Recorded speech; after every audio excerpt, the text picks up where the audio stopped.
ਤੇ ਹੁਣ ਸਾਡੇ ਨਾਲ ਕੰਜ਼ਰਵੇਟਿਵ ਦੇ ਲੀਡਰ ਸਾਡੇ ਸੂਬੇ ਦੇ ਜੌਨ ਰਸਟੈਡ ਉਹ ਹਾਜ਼ਰ ਹੋ ਚੁੱਕੇ ਨੇ। ਜਿਨੀ ਜੀ ਉਹਨਾਂ ਦਾ ਸਵਾਗਤ ਕਰਦੇ ਹਾਂ। Good morning, John. Good morning, Ginny. Thanks for having me on this morning.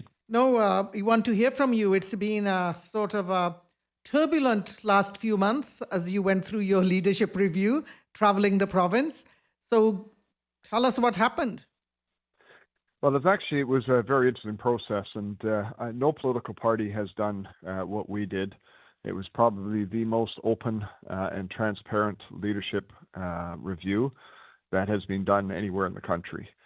And it was a very good opportunity for me. I was traveled throughout the province, meeting with members, meeting with people in the public, doing public events in every corner of the province, talking about what I'd like to see for the vision for British Columbia and the Conservative Party, and asking people, are giving opportunity for people to ask me questions. And so it was a very good engagement process, and I'm pleased, coming through this with the results that we have.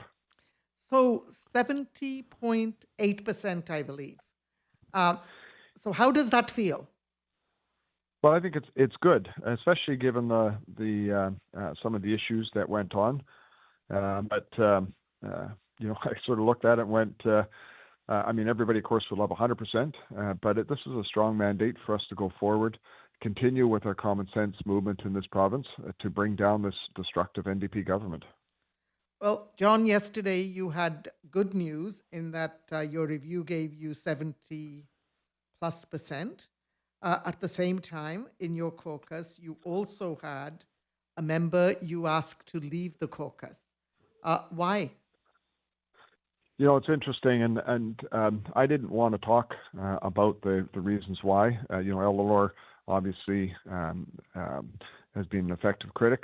I was very pleased and thankful that she came over and joined us from the BC United Party. It was one of the things that helped to actually have their campaign suspended, was the movement of people coming over to join us.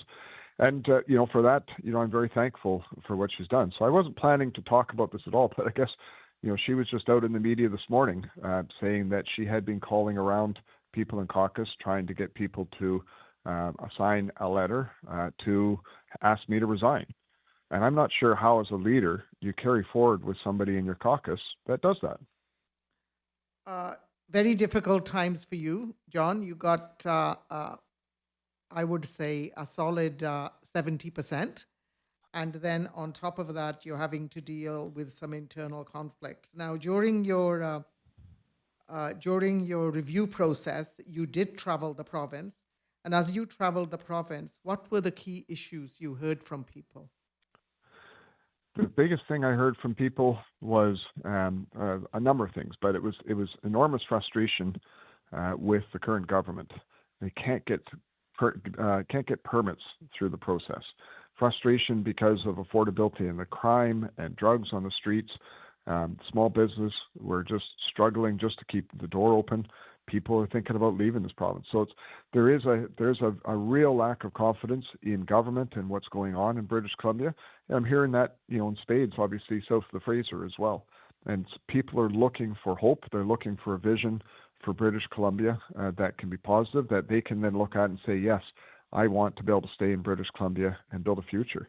70,000 people left this province last year. 50% of the youth in this province are thinking about leaving British Columbia. That's an enormous failure, and people are looking for that hope and optimism. Thank you so much, John, for joining us this morning. And you've got your work cut out ahead for you to rebuild your caucus and also get ready to be the official opposition when the House opens. Yeah, it's going to be a big challenge ahead. Looking forward to the legislature being open, holding government to account, especially for those failures and issues that we have in Surrey. Things like the extortion that's going on, the project overruns, and the lack of other key issues, especially when it comes to healthcare. So we got a lot to go after the NDP. We're looking forward to doing it. Thank you. Thanks for having me on. Take